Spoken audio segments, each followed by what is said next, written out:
El tema, lo que pretendo aquí plantear para un debate, para que hagamos una reflexión quizá, es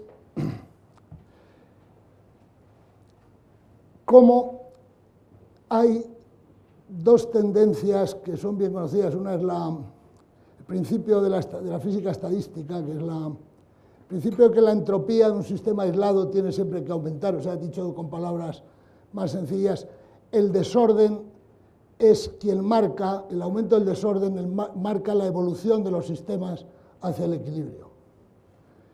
Y por otro lado, Darwin nos ha enseñado cómo, por la necesidad de adaptarse al medio ambiente, los seres vivos son capaces de sobrevivir solo, adaptarse en condiciones que son más de orden. Entonces, quería hacer unas reflexiones sobre esto, basándonos un poco en los principios de la termodinámica. Voy a empezar con esta transparencia en la que en esta gráfica de la derecha se representa la renta per cápita en función del año entre el Neolítico y el 2010, que es cuando estamos ahora. Como ven ustedes, parece que la renta per cápita es una constante hasta 1880. Y en 1880 esta renta per cápita se desdobla con una divergencia muy llamativa en dos ramas, esta constante, una que va hacia arriba y otra que va un poquitín hacia abajo. Es decir, que hay países que a partir de 1880 se caracterizan por aumentar de una forma completamente anómala respecto a los miles de años anteriores comprendidas entre el Neolítico y esta época, aumenta, mientras que en otros pocos disminuye. Entonces, si uno mira esta curva con detenimiento, observa una correlación bastante sugerente entre el ascenso de la renta per cápita y el ascenso del contenido de anhídrido carbónico que hay en la atmósfera. Precisamente esta época en la cual aparece esa gran divergencia coincide con lo que se ha llamado la revolución industrial. ¿Cuál es la característica de la revolución industrial? Pues la característica es la aparición de las máquinas industrialmente fabricables. Es decir, no se podía haber inventado una máquina antigua, había artefactos, artificios, máquinas artesanales, pero nunca que se pudieran fabricar a escala industrial. Y a partir de esos años del finales del siglo XIX, perdón, XIX, aparece, al final del siglo XIX, aparece la máquina de vapor con toda su explosión y aparece este fenómeno que es la revolución industrial, en los años 1800. Fíjense que estas medidas, me preguntan, ¿cómo se sabe que la renta per cápita es constante? Esta curva la presenta en el libro A Farewell to Holmes Gregory Clark, que es el chairman, o sea, el director del Departamento de Economía de la Universidad de Davis en California, que es una universidad que está especializada en la economía agraria. O sea, que son medidas, este señor toda su vida la ha dedicado a recopilar datos económicos precisos de la evolución histórica de Inglaterra desde la Edad Media hasta ahora. O sea, quiero decir que no es una cosa que haya inventado alguien para distraerse un rato, sino que son datos experimentales de lo más serios que pueden ser en este campo. Entonces, se ve claramente que la aparición de las máquinas a nivel industrial produce una auténtica revolución en el desarrollo de la economía hasta entonces. Fundamentalmente, la máquina es un artificio que cambia el desorden, la energía desordenada, en energía ordenada. Esto es lo fundamental de las máquinas. Y es también interesante, desde el punto de vista de los científicos, el tener en consideración que las máquinas no fueron fruto exclusivamente de la labor de los científicos. Científicos que no había casi en esa época, Es decir, el siglo XVII la ciencia empieza a germinar, pero cuando aparecen las máquinas, los que verdaderamente contribuyeron a su desarrollo fueron artesanos habilidosos, capaces de desarrollar, ingeniar, diseñar artilugios, artefactos, de los cuales podían extraer cierta energía. Y además, diríamos, la fuerza motriz de esta revolución fue la necesidad de evacuar el agua de las minas inglesas, porque al haber una carencia de madera como combustible para las industrias incipientes, tuvo que utilizarse el carbón.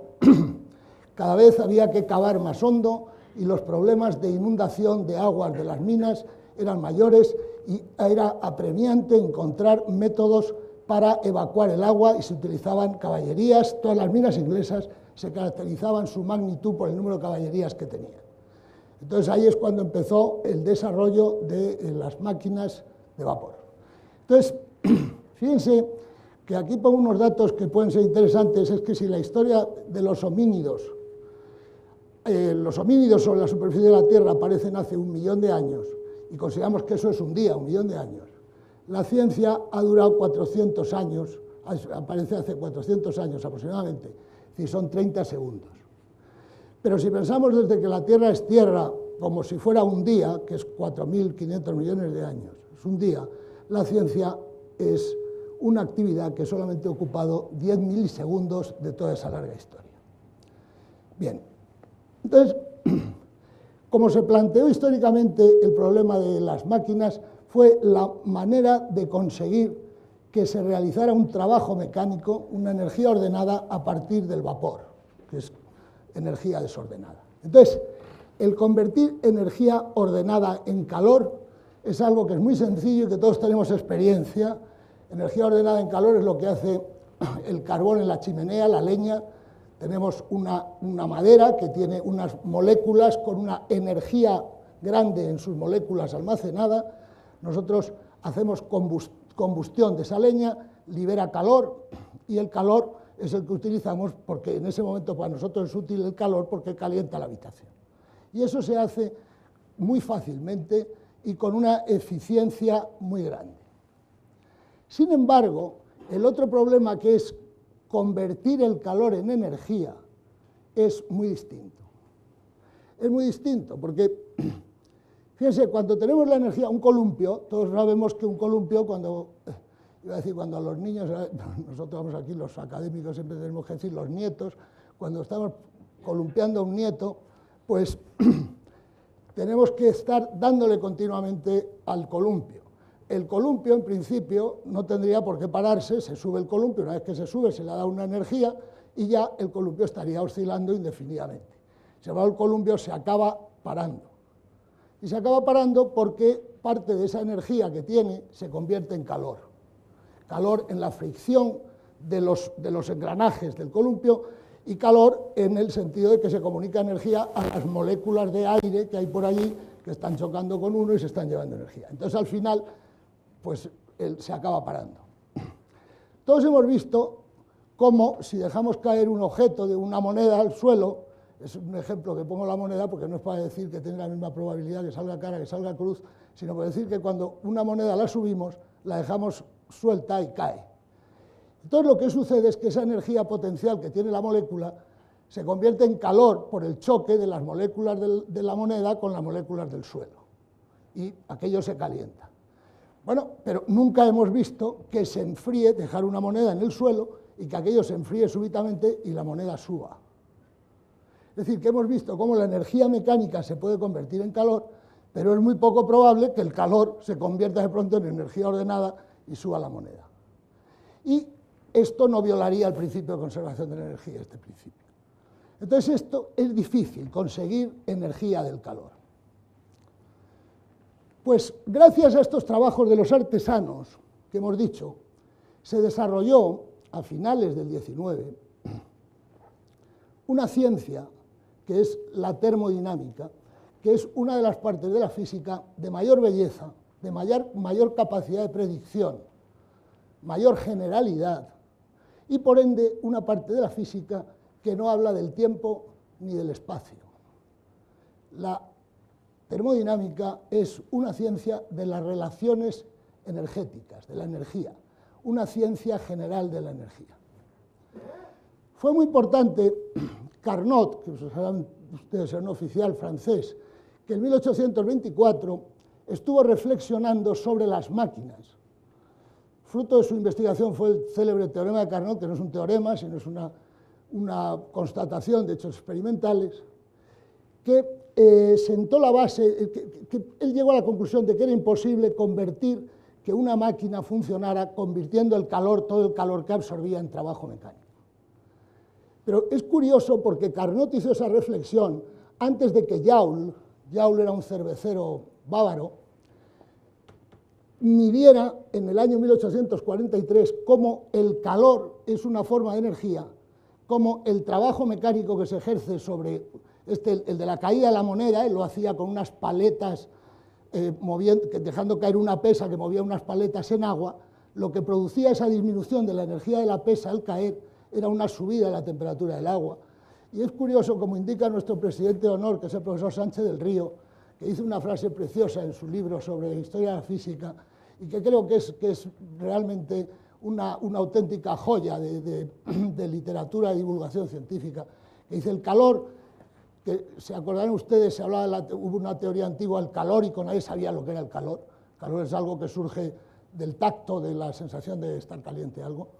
Hubo una teoría, todos los filósofos no se escaparon a la tentación de decir cosas más o menos absurdas sobre lo que era el calórico, toda aquella famosa teoría, y el calor no se entendió hasta que vino Joule y lo midió. Y como dice Sánchez del Río, era una magnitud que, sin entenderse lo que era, cuando se midió, se entendió lo que era.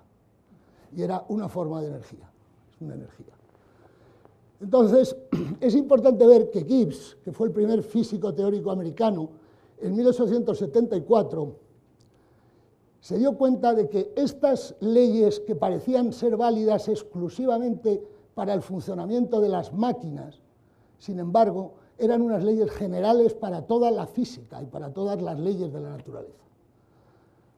Este es el mérito de Gibbs, que ya digo, fue el primer físico teórico americano de New Haven, profesor de Yale, en finales del siglo XIX. Y claro, aquí hay que destacar a Boltzmann, que fue quien dio con la clave de esa diferencia que existe entre el calor y el trabajo mecánico. Son formas de energía, que había demostrado Joule que era lo mismo, que una se puede convertir en la otra, aunque no reversiblemente. Y Boltzmann, que introdujo el concepto de entropía, que ha sido tan importante. Boltzmann quizá fuera uno de los físicos más importantes que había en la historia, y el pobre pues no fue muy comprendido en su época, y su fórmula de que la energía es la constante de Boltzmann por el logaritmo neperiano, el número de estados, está grabada en su tumba, en piedra. Entonces, dense cuenta que la primera ley de la termodinámica, que no dice más que la energía se conserva, que es esta primera expresión de aquí, nos dice que la energía de un sistema, la energía que hay en esta habitación, puede ser energía de tipo mecánico, que es lo que llama W, o puede ser calor. De hecho, el calor es una forma de energía, ya digo, desordenada, y es muy sencillo entender que el calor es la forma de energía que se transmite en dos cuerpos en contacto. Es decir, lo que hace un cuerpo frío y un cuerpo caliente, al final alcanzan la misma temperatura, lo que se ha transferido del caliente al frío es calor, es energía. Pero dense cuenta que esta energía lo que hace es variar la temperatura. Y la temperatura, y esto es una cosa muy importante, es la energía que tiene un sistema por grado de libertad, o dicho en lenguaje más habitual y más sencillo, es del orden, la temperatura que tenemos nosotros es, por ejemplo, si el sistema somos las personas que estamos en esta sala, es la energía total que tenemos, pero por cada uno de nosotros, dividido por el número de personas. Por eso, cuando se ponen en contacto dos cuerpos, el equilibrio lo alcanzan cuando tienen la misma temperatura, no la misma energía, porque, por ejemplo, si queremos poner en contacto, pues eso, una taza de té con esta habitación, no quiere decir que la taza de té vaya a tener en el equilibrio la misma energía que la habitación, sino la energía por número de partículas, por unidad de partículas. ¿Se entiende bien? Esa es la idea fundamental. La temperatura es energía por unidad de partículas.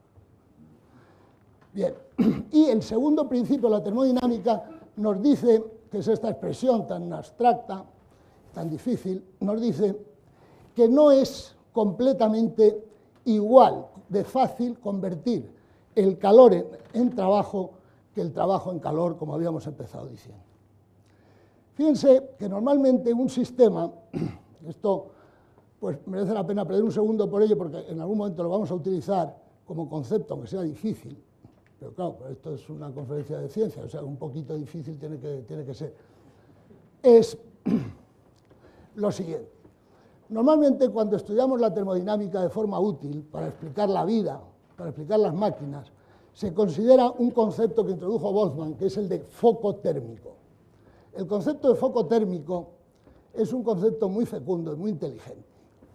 Se llama foco térmico, es decir, a nosotros nos interesa realmente estudiar un sistema. Por ejemplo, un sistema, una persona, una célula, un átomo, un conjunto de átomos, una molécula, nos interesa un sistema, algo. Pero ese algo puede intercambiar energía y materia con lo que le rodea. Entonces, el concepto de foco es muy útil porque describe la interacción de un sistema con el resto del universo. El resto del universo es lo que se llama el foco. El foco tiene muchísimas partículas, de tal forma que el calor o el trabajo que puede intercambiar, el calor que puede intercambiar el foco con el sistema, no altera la temperatura del foco, porque como tiene tantos grados de libertad, es muy fácil, supongamos que intercambia nuestro sistema con el foco un julio, pero el foco tiene 10 elevado a 27 partículas, y el sistema nuestro tiene una. Luego lo que cambia la temperatura del foco es 1, un julio partido por 10 elevado a 27, que es 0. Mientras que lo que cambia lo mío es 1 partido por 1, que es 1, que es mucho.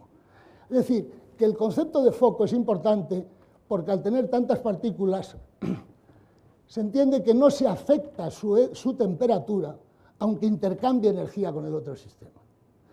Y entonces, en el caso de un foco, se puede conocer perfectamente el desorden del foco.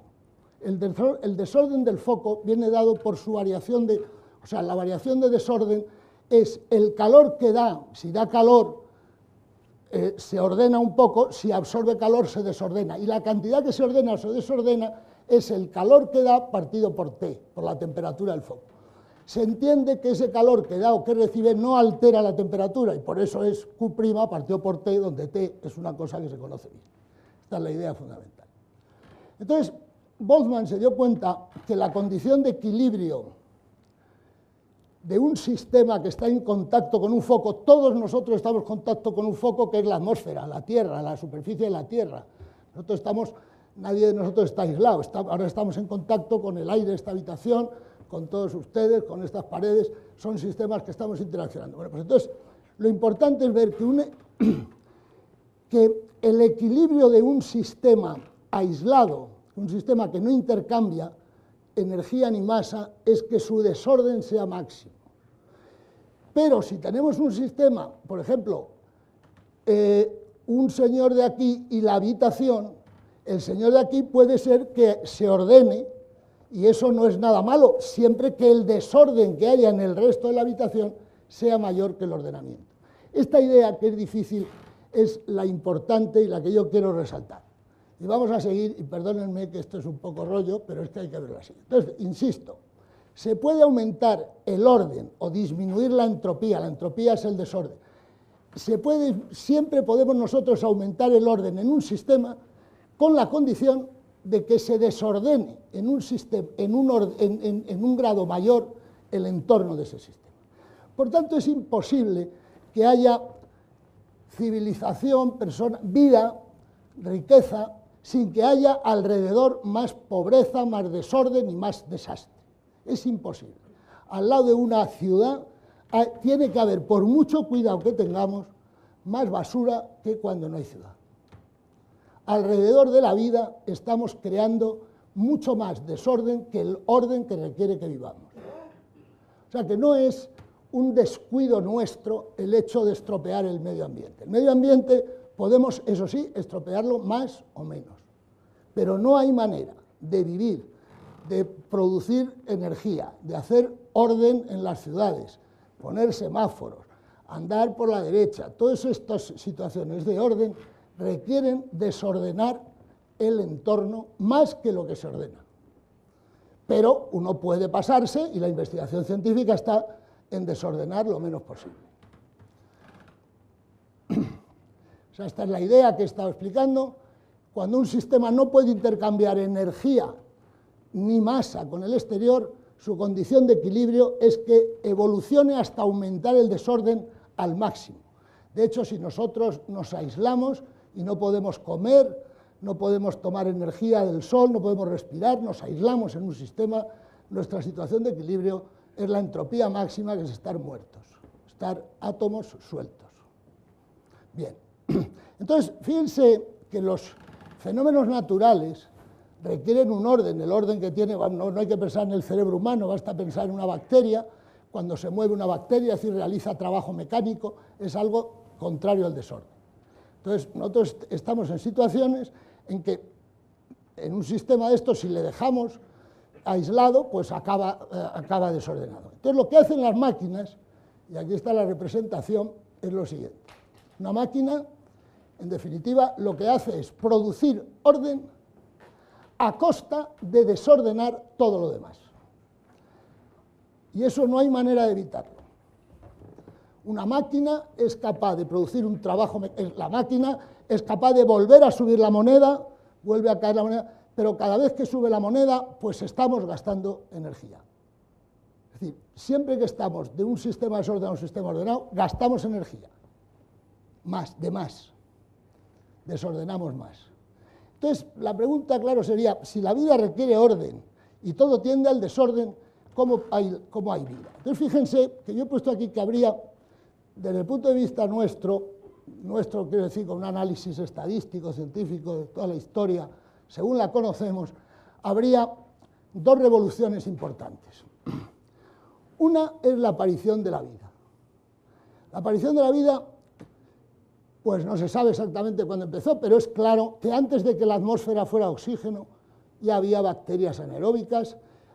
Si la Tierra tiene 4.600 millones de años, es probable que las primeras bacterias aparecieran hace casi 4.000 o 3.500 millones de años.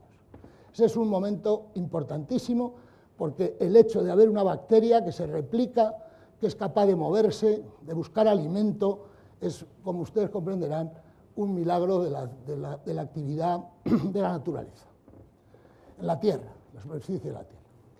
Entonces, y ahora veremos cómo hay primero un momento importante, que es hace 2.000 millones de años, en que aparece la atmósfera de oxígeno, tal como la conocemos, y hace 500 millones de años, que fue la explosión que se llama el Precámbrico, con la aparición de los seres multicelulares, que fue realmente algo cualitativamente fundamental en el desarrollo de la historia de la Tierra. Desde el punto de vista mucho más provinciano de la actividad humana, pues una revolución equivalente fue esta revolución industrial de la que hemos hablado, porque la revolución industrial lo que hace, si lo pensamos un poco, es crear máquinas. Pero fíjense que para darse ese fenómeno de la vida era necesaria la existencia de unas máquinas naturales. Luego, lo que hace el hombre con la revolución industrial es utilizar el cerebro que se ha venido desarrollando gracias a esas máquinas naturales para redescubrir las máquinas cuando todavía no era consciente de que existían máquinas naturales. O sea, que lo que hace el cerebro humano es replicar de alguna forma su origen, de donde viene, que es de la materia. Y es capaz, igual que se formaron máquinas por el desarrollo biológico, por la evolución biológica, es capaz de diseñar máquinas, incluso en la época que no era consciente todavía de la evolución biológica, pero hacía su cerebro eso.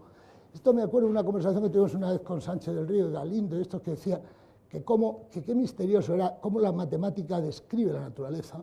Y entonces me acuerdo que estuvieron diciendo que quizá es una réplica del cerebro, que el cerebro funciona por un algoritmo matemático, que de alguna forma, siendo más o menos conscientes, estamos repitiendo lo que tenemos dentro de nuestra madre, de nuestra abuela, que subía a los árboles. Entonces, estas máquinas hechas por ingeniosos artesanos y científicos, pues es un volver a empezar una revolución de la energía de las máquinas que sucedió desde el cerebro. Bien. Es interesante, como les decía antes, ver por qué la superficie de la Tierra permite la vida, es un foco térmico desde el punto de vista termodinámico, y cómo permite que haya vida en ella. Fíjense que esta es una fotografía de la Vía Láctea. La Vía Láctea es la galaxia a la cual pertenecemos de nuestro origen. Ahora decimos somos europeos, somos de la Tierra, somos del sistema solar, somos de la Vía Láctea. Porque hay muchas galaxias, fíjense que el sistema solar es aquí una zona muy pequeñita dentro de la Vía Láctea, que es donde está el Sol y nosotros los planetas, y allí pues está nuestra Tierra, que es una más, un planeta más, en este rincón de esta galaxia, que es a su vez un rincón del universo. Y ahí está la Tierra tan bonita aquí puesta. ¿Por qué hay vida en la Tierra?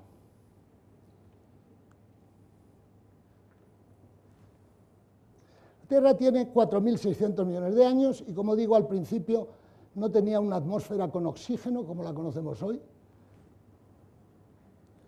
Sin embargo, la primera pregunta es, ¿por qué hay esa atmósfera? Bien, hemos visto que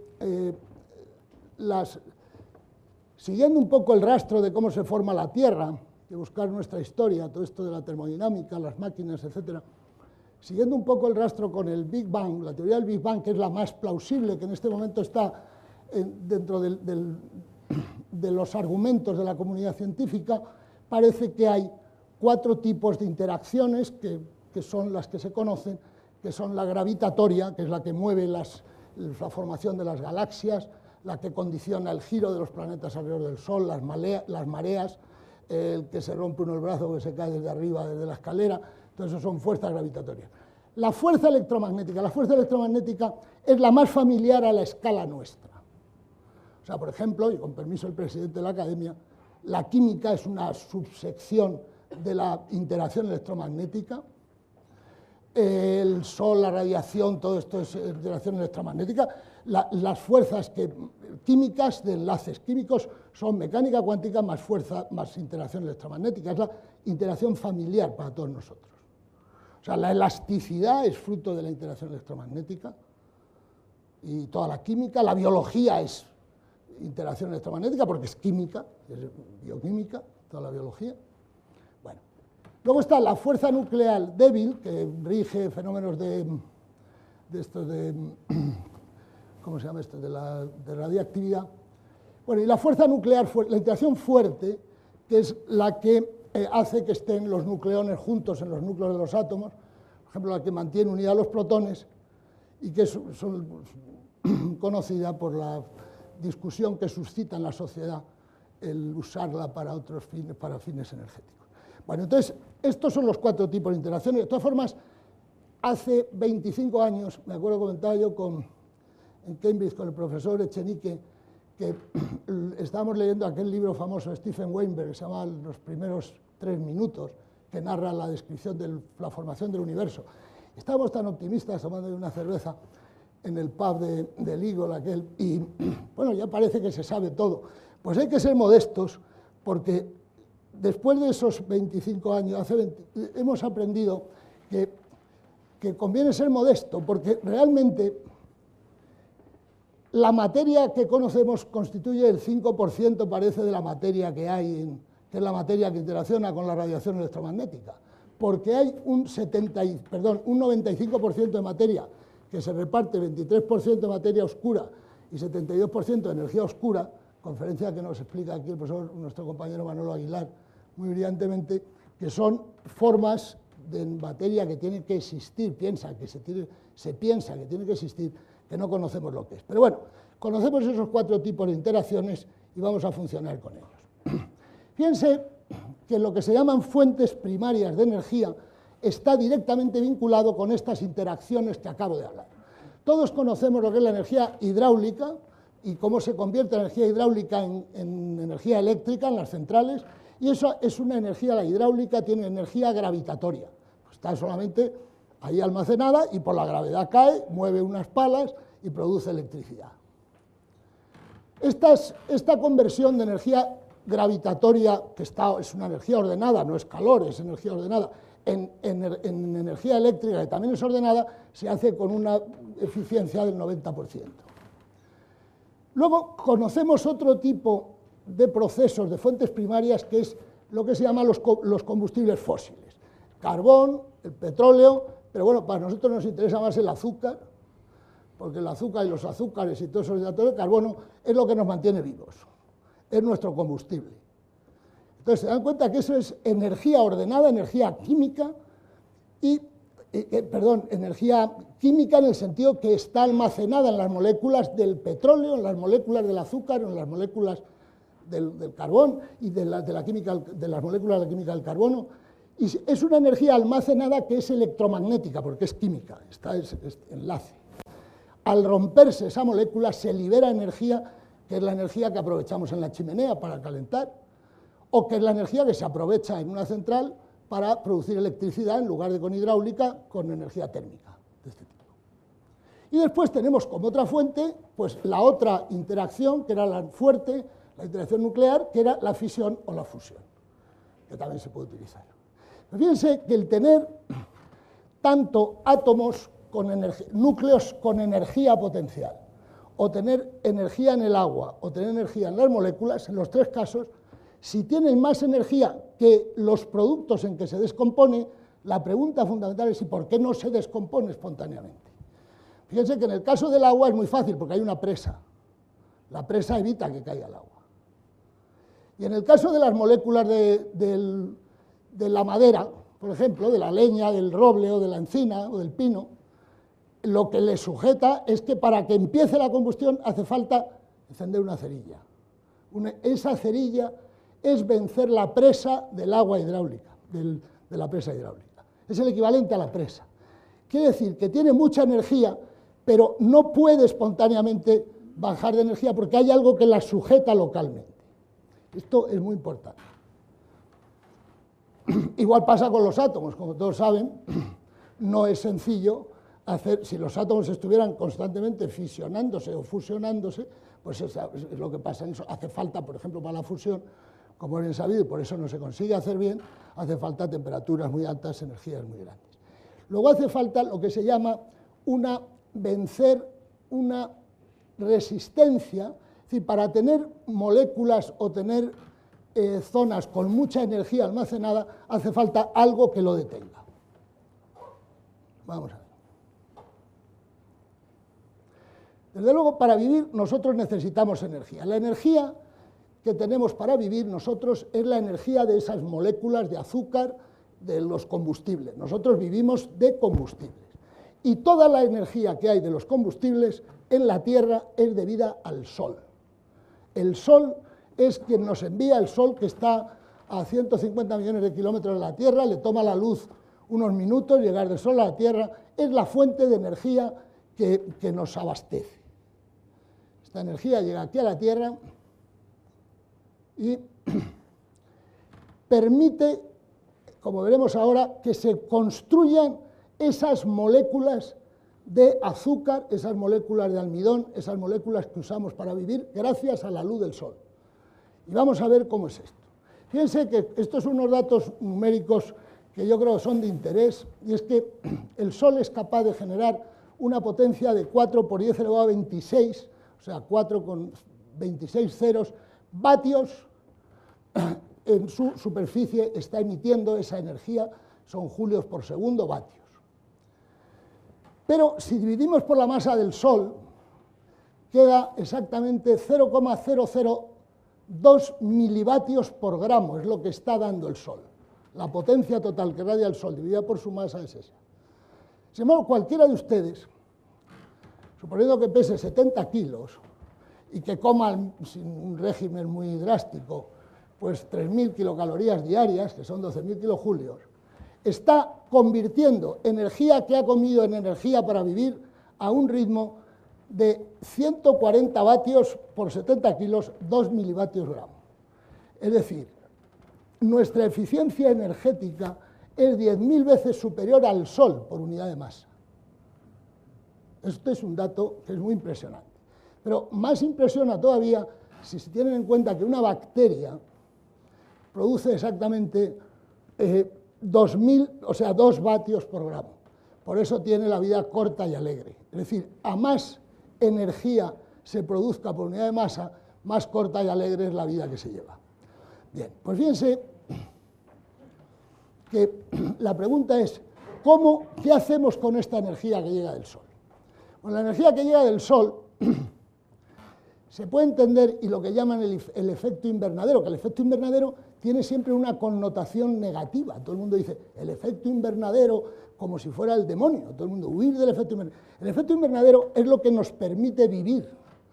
Otra cosa es que el efecto invernadero se pase como las calefacciones en Madrid, pero si no fuera por el efecto invernadero no podríamos vivir. Fíjense que las leyes de la radiación, que por otra parte, curiosidad, fueron la base de la fundamentación de la mecánica cuántica históricamente, reposan estas leyes en 2 principios muy elementales. El primero es que un cuerpo radia energía electromagnética con una frecuencia de la radiación que crece con la temperatura. Todo el mundo ha visto que si se pone incandescente algo, es decir, que según sube la temperatura, emite en rojo y acaba emitiendo en blanco. Es decir, que el color, la frecuencia de la radiación cambia con la temperatura. Y que a más temperatura, mayor energía, mayor la frecuencia, menor la longitud de onda radiada. Y el segundo principio básico, la ley de Stefan Boltzmann, es que la densidad de energía total radiada por un cuerpo es proporcional a la 4ª potencia de su temperatura. O sea, que un cuerpo, ¿cuánto radia este cuerpo? Pues algo proporcional con una constante universal de la 4ª potencia de su temperatura. Esto es una consecuencia de la ley de Planck de la radiación.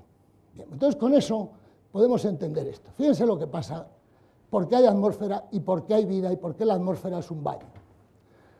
Primero, tiene que haber atmósfera. Para que haya atmósfera hace falta, eso hemos discutido con Briones muchas veces, hace falta que las moléculas de gas que estén en la atmósfera tengan una velocidad que sea inferior a lo que se llama la velocidad de escape. Las moléculas están sujetas al campo gravitatorio de la Tierra, pero si vas muy deprisa, como un cohete, si la velocidad de escape es muy grande, la velocidad de la molécula es muy grande, puede superar la velocidad de escape e irse. Si las moléculas estuvieran a una velocidad superior a la de escape, no habría atmósfera, se habría ido la atmósfera y estábamos apañados. El segundo punto es que esa atmósfera tiene que producir un efecto que permita que el agua esté líquida en la superficie de la Tierra, porque el líquido es el medio habitual para la vida. Si el agua estuviera hielo, en estado sólido, no habría vida. Muy bien, pues entonces, aquí es lo que pasa, es lo siguiente. Llega la luz del Sol, que está aquí pintado en amarillo, y llega con esos vatios que el Sol radia a la distancia que estamos, consideramos el ángulo sólido que coge, y llegan exactamente a la superficie iluminada 235 vatios por metro cuadrado. Cada segundo están llegando 235 julios por metro cuadrado en la energía solar. La atmósfera coge muy poca energía, solamente absorbe un 67 vatios de estos 235. Entonces, supongamos que no hubiera atmósfera, entonces, si no hay atmósfera, a la Tierra llegarían 235. Entonces, en el sistema estacionario, ¿qué quiere decir un sistema estacionario? Régimen estacionario. Es decir, si la energía que llega a la Tierra son 235 vatios, la Tierra tiene que estar radiando 235 vatios para no acumular energía, ni para perder, para estar a temperatura fija. Entonces podemos aplicar la fórmula de Boltzmann y ver cuánto tiene que radiar la Tierra, 235 vatios. ¿Qué temperatura tiene que tener la Tierra para radiar 235? Se aplica la ley de Boltzmann y sale que 22 grados bajo cero. Luego la Tierra, si no hubiera atmósfera, estaría a 22 grados bajo cero. Ahora bien, ¿qué es lo que pasa?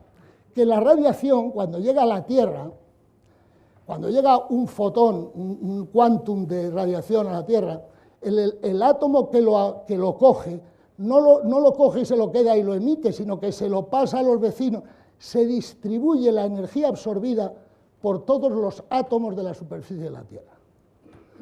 Entonces, la energía que llega dividida, hay que dividirla por todos los átomos que hay en la Tierra para ver la temperatura que coge. Ese es el concepto de temperatura. Entonces, cuando un cuerpo radia 235, si no hubiera atmósfera, quiere decir que estaría a 22 grados bajo cero, insisto. Entonces ahí emitiría eso. Pero eso ya está pasado en el infrarrojo, ya la luz que llega del Sol es la luz que emite el Sol a su temperatura que estaba en el visible, y la Tierra emite en el infrarrojo. Pero es que resulta que como hay atmósfera, el infrarrojo que emite la Tierra lo absorben las moléculas que hay en la atmósfera. Y al absorber las moléculas que hay en la atmósfera, luego lo vuelven a soltar hacia la Tierra y hacia afuera. Es decir, que este flujo de energía, la Tierra lo que está para... Si ahora uno pone, ¿cuál es la realidad, la temperatura de la Tierra? 14 grados. No 22 bajo cero, sino 14. Bueno, pues entonces uno puede calcular, para tener 14 grados, ¿cuánto radia? Y lo que radia son 492, dice uno. ¿Y cómo saca 492? Muy fácil. Le llega 168 de aquí, emite 492, pero esto le devuelve 324. Y entonces ya está cerrado el ciclo. Emite 492, está a 14 grados centígrados de media, y hay ese ciclo. Si hubiera aquí mucho más, entonces esto vendría más, tendría que emitir más, y vendría más para acá, y es lo que se llama el efecto invernadero malo. Bueno, pues gracias a este proceso es por lo que hay agua líquida, por lo que está a la superficie a 14 grados y por lo que se puede dar la vida. Entonces, ya para no cansarles mucho, voy a explicar cuál es el mecanismo de formación de la energía que nos permite vivir, que no es la hidráulica ni es la nuclear, es la electromagnética, la química. Esa es la que nos permite vivir. ¿Cómo se forman las moléculas que decíamos antes, que tienen tanta energía que cuando se descomponen liberan la energía y tenemos que aprovechar esa energía para vivir? ¿Cómo se forman esas moléculas? ¿Por qué están formadas esas moléculas y espontáneamente no se sueltan, como no se suelta el agua de la presa? ¿Cómo funciona? Pues fíjense ustedes, la energía solar, que es energía de fusión nuclear, produce una temperatura en la corona de 5.780 Kelvin en el exterior, la superficie. Esta temperatura radia luz en el visible, que es energía es decir, convierte esa energía de fusión en energía electromagnética, que sería la luz que nos llega del Sol, el equivalente a nuestras líneas de alta tensión. Es la transmisión de energía desde el Sol a nuestra casa. Viaja con la luz del Sol. Al llegar a la luz del Sol, los seres vivos, mediante la fotosíntesis o la respiración, con la luz del Sol y unos enzimas, producen moléculas de alto contenido energético. Y esas moléculas de alto contenido energético son las que usamos para vivir. Es decir, no hay moléculas de alto contenido energético en la superficie de la Tierra que no sean fruto de los seres vivos. Los seres vivos, mediante la fotosíntesis y la respiración, producen moléculas de alto contenido energético. Y esas moléculas son las que nosotros usamos para vivir. Ahora bien, esas moléculas que son de energía ordenada, de alta energía, si nosotros nos limitáramos a quemarlas, pues pasaría como la leña de la chimenea, nos daría calor. Pero nosotros no nos limitamos a eso, nosotros necesitamos energía de trabajo. Trabajo para subir una montaña con la bicicleta, o para escribir una sinfonía. Es una cosa no habitual en todos, pero hay gente que escribe sinfonías. O para hacer un teorema, tampoco muy habitual en todos, pero hay gente que escribe teoremas. Entonces, para hacer eso no hace falta calor, para hacer eso hace falta trabajo mecánico que te permita coger una bicicleta y subirte una cuesta. ¿Cómo se hace que el calor que liberan estas moléculas sea capaz de convertirse en trabajo ordenado? Bueno, aquí está la explicación de cómo funciona la cosa. Es decir, aquí tenemos una molécula y la molécula está ahí y no se viene al estado de menor energía porque tiene que vencer esa barrera, que es el equivalente a encender la cerilla que decía antes o a la presa, ¿no?, que sujeta. Entonces, fíjense cómo se funciona a nivel de la vida. A nivel de la vida, nosotros tenemos que estar fabricando mediante la respiración, es un proceso doble. Mediante la respiración tenemos que fabricar moléculas de alta energía, es decir, cogemos molécula A y molécula B, que la suma de las dos está aquí, y tenemos que hacer la molécula esta, C más D, que está aquí arriba. Hace falta un ascensor, no hace falta una bomba para subir el agua arriba, hace falta algo que permita que esa reacción tenga lugar. Esto es lo que hace la fotosíntesis o la respiración, construir moléculas caras, moléculas ricas en energía. ¿Cómo se hace eso? Pues se hace como las máquinas en la termodinámica clásica. Al final tiene que haber más desorden. Luego, yo puedo conseguir orden, subir un poco la energía a costa de desordenar otras cosas. Entonces lo que hay son, este es un ejemplo claro, una reacción típica es la glucosa más la fructuosa da sacarosa más agua. La sacarosa es una energía cara, es una molécula de energía buena, de energía de calidad. La fructuosa y la glucosa menos. Pero ¿cómo la glucosa y la fructuosa son capaces de hacer sacarosa? Bueno, porque si lo hacen, la energía de esta es 0,24 electronvoltios más grande que la de este lado. Bueno, pues lo hace a costa de acoplarse a otra reacción que baja mucho la energía y está acoplada a ella, y cuando baja la energía la sube a la otra. Es decir, se forma, primero reacciona una molécula que se llama de ATP con glucosa, forma ADP más fósforo glucosa, que tiene menos 0,3 electronvoltios, o sea que esa es fácil que se dé porque disminuye la energía. Y está acoplada a esta, de manera que al acoplarse produce las dos simultáneamente y al final hay una bajada de menos 0,06. Es decir, ¿qué es lo que hace el ATP? El ATP hace el papel de una bomba de agua que la bombea otra vez arriba y crea la molécula rica.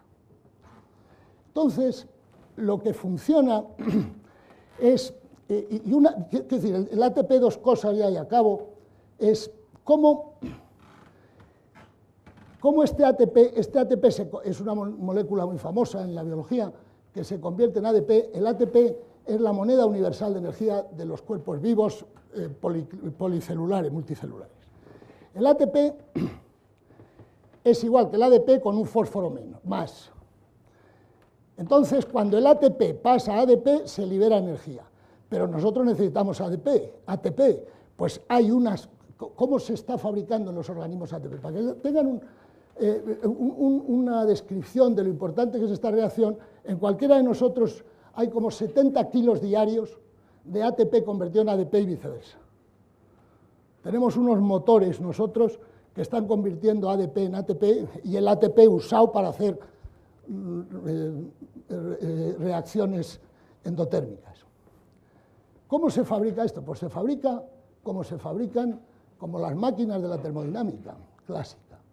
Es decir, esto es una membrana celular. Las membranas celulares están hechas de lípidos y están atravesadas por estos canales verdes que son proteínas. Entonces, lo único que rige ahí es las leyes de las membranas, es decir, el gradiente. Hay distintas concentraciones de iones fuera y dentro, pero se mantienen, pero si de pronto uno de estos canales deja pasar un ion, pues entonces hay un flujo de iones. Entonces, todo el proceso de la respiración, está aquí, todo el proceso de la respiración sucede, el proceso energético, en las mitocondrias de las células. Las mitocondrias de las células son unos corpúsculos que hay en las células, son como unas vesículas con una membrana. Esta sería la membrana de la mitocondria. Está en el citoplasma de las células. Hay algunas células que tienen muchas mitocondrias, otras pocas. Pero, en fin, la idea es la siguiente. Fíjense usted cosas más espectaculares. Realmente, esto está descubierto hace 15 años, que dieron el premio Nobel a un biólogo por descubrirlo. La idea es la siguiente. Durante la respiración, eso que se llama el ciclo de Krebs, que tiene lugar en las mitocondrias, lo que al final sucede por una serie de complicadísimas reacciones químicas, pero para tener la idea clara, es que en el exterior de la mitocondria hay una concentración altísima de protones, de hidrógenos más, de protones que salen fuera de la mitocondria. Entonces, lógicamente, esos protones, como dentro de la mitocondria no hay protones, están deseando entrar para igualar el potencial de concentración en los dos lados. Y los protones esos no tienen por dónde demonios entrar. La respiración bombea protones, la energía de la combustión de las moléculas de alta energía se gasta en bombear protones para afuera. Entonces esos protones de pronto encuentran un hueco por donde pueden colarse. Y por donde se cuelan los protones, entonces por estos huecos que pueden colarse los protones, fíjense lo que hace. Al entrar el protón, ve un hueco y entonces aquí hay muchos protones, aquí no hay, entran deprisa, entran a presión, y a presión mueven unas paletas que lo que hacen es poner un fósforo al ADP, cada paleta se escoge un átomo de fósforo, le pega al ADP y sale ATP, le pega al ADP y sale ATP. Y de esa forma se construye en cada mitocondria, pues miligramos al cabo de un día, de moléculas de ATP. De tal manera que en el cuerpo humano entero hay 70 kilos de ATP que se construyen, que luego van a funcionar, se vuelven a convertir en ADP, los vuelven a coger por aquí y vuelven los protones a bombearlo con la respiración. Esta es la conversión de energía que es muy parecida a la energía que utilizamos con la ingeniería actual. Esto es lo que se llama un nanomotor, que hay nanomotores en las mitocondrias. En fin, parece, y acabo, que la vida lleva por el principio de la selección natural a estructuras cada vez más complejas, hasta llegar a un cerebro humano, que es verdaderamente algo ya realmente espectacular. Y la pregunta que surge de todo esto es, ¿cómo podemos realmente, de una forma satisfactoria intelectualmente, casar lo que Darwin nos enseña, que es cómo la evolución natural, por mero principio de adaptabilidad, va permitiendo solo, pero por lo que sea, va filtrando y cada vez se obtienen estructuras más complejas, como el cerebro humano, como estos animales tan sofisticados. Mientras que Boltzmann, el viejo Boltzmann, nos enseñó, y que parece con una agudeza que garantiza el éxito de sus predicciones experimentales, que todo evoluciona hacia el caos y hacia el desorden. ¿Cómo se podrían casar estas dos cosas de una forma inteligible, didáctica y comprensible? Muchas gracias por su atención y si quieren preguntar algo, yo contesto.